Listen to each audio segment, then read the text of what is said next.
I see, everything's in the Bible somewhere. I would much rather believe what God says than believe what man says as an alternative to what God says. Because in my mind, God's the one that's got the power. Hey, people don't want to believe that way? Fine. They believe whatever they want to believe. But then don't get hostile and angry with people that don't believe the same way. Because even amongst the evolutionist camp, as I showed that one slide, they argue bitterly amongst themselves anyway. They don't agree with each other either. So, anyway, it's just amazing stuff. But, okay, what took so long? Hang on a second, let me shut this thing down, and we'll have a little question and answer time if you want to. As long as it stays courteous, folks, that's all I'm going to say. Because if it gets out of hand, we're done. And I'd really rather not be done. Hey, I'll talk as long as somebody wants to, man. Before we had a...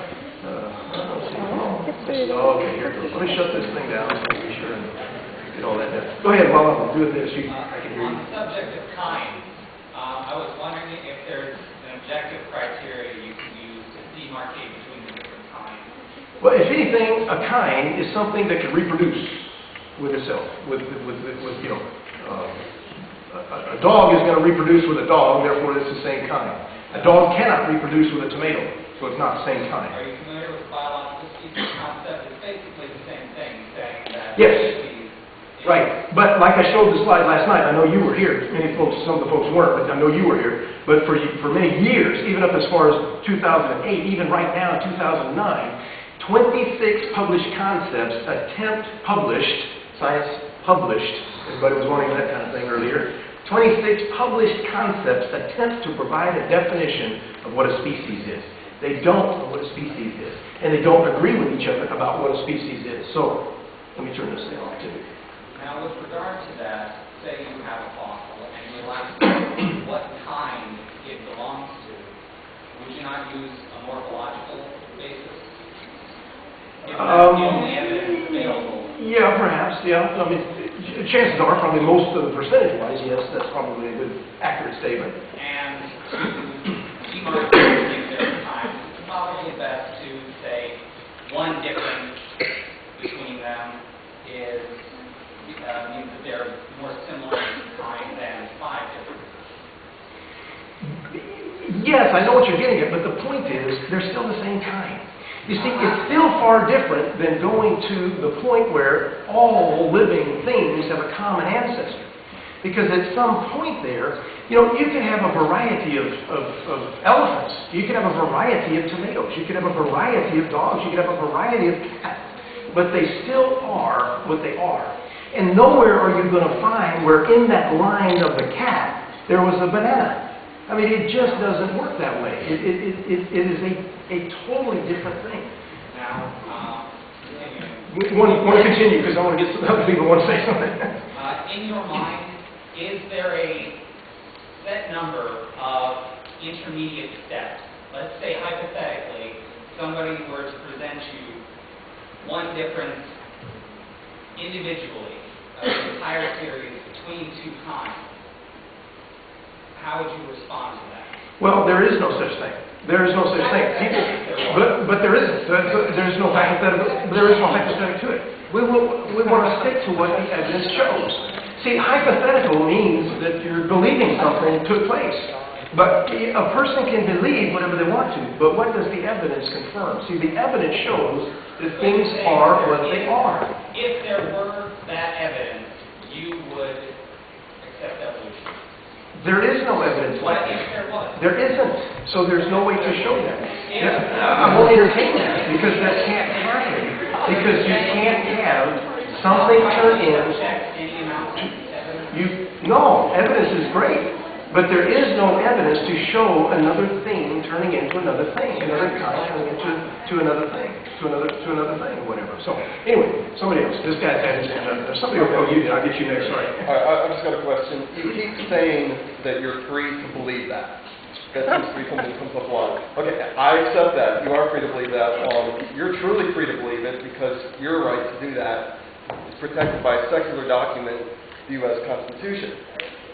And my question is, if I'm truly free to believe what I believe, and I end up believing via science, and I reject all notion of religion, should I be sent to hell for all eternity? How is that free? Well, And don't just like move the question on to God by saying God invented rules, so I just have to follow them. Like, why do you believe I should be sent to hell, and how is that free? Well, sending you to hell or not is not for me to do or anybody else in this room to do. That's between you and God. Why do you believe in a God or worship a God who would do such a thing? Because everybody has choice. Everybody has the freedom, the choice to accept the fact that there's No, everybody has the choice to accept it. What you might want to do is, I know the way, there's a campus ministry here. They can talk to you about Bible studies all you want. I mean, if you're really interested in knowing that kind of thing. Because do you believe that's a just punishment?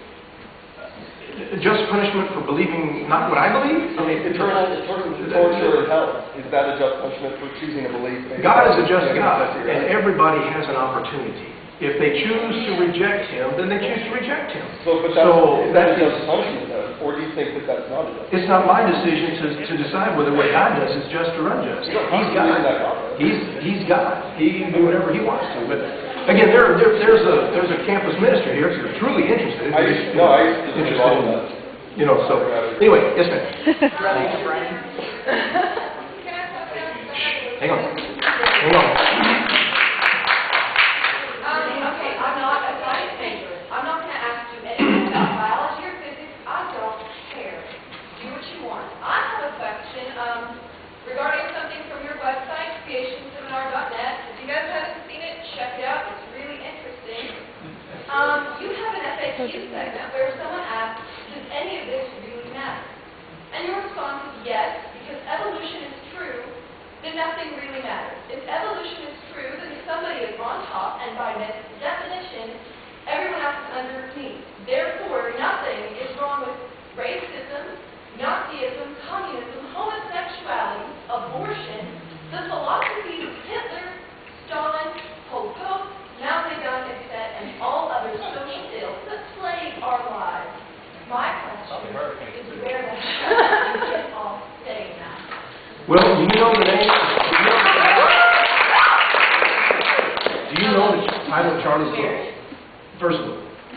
Do you know the title of Charles Darwin's first book? The origin of species? The full title.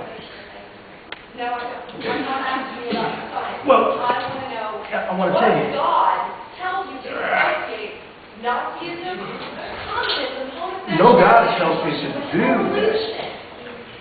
Charles Darwin's book is. Does anybody know the title of Charlie's book? See if somebody else knows.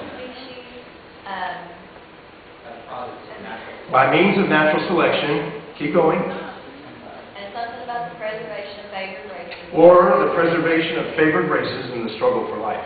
That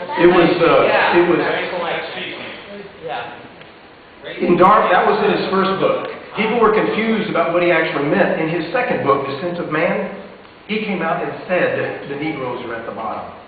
He is the one that said that. That is correct, and that is our society that we were in. In 1857, the United States Supreme Court, because of the philosophies that were going around, said... Our government has outgrown that belief. Exactly. Well, yes, as far as the government goes, yes, we have done that. But we are still doing it with abortion. That was one of the things mentioned there. They said in 1857 that black people, quote, black people are not legal persons according to the Constitution. 1973, they said unborn babies are not legal persons according to the Constitution. The same kind of wording there. I didn't say they were wrong in 1857. But the Bible says, again, the Bible in my mind has the correct answer. The Bible says Eve is the mother of all. The Bible says that... That is right, but they are still people. But that's still people. They're still humans. They're not coming from something else. There's no problem with a person giving birth to another person. There's no problem with a dog giving birth to another dog. There's no evidence that anything goes back to something other than what it is. Again, as far as I see it, the Bible is what has the correct answers, has the truth on its side. No, they're very much still related. They're very much still related. You can do a search. Do a search if you want. I guess YouTube or some of the other video things if you want to. You can find Jeffrey Dahmer and listen to what Jeffrey Dahmer said. Jeffrey Dahmer said on national television, if there is no God to be accountable to, then what's the point of trying to modify your behavior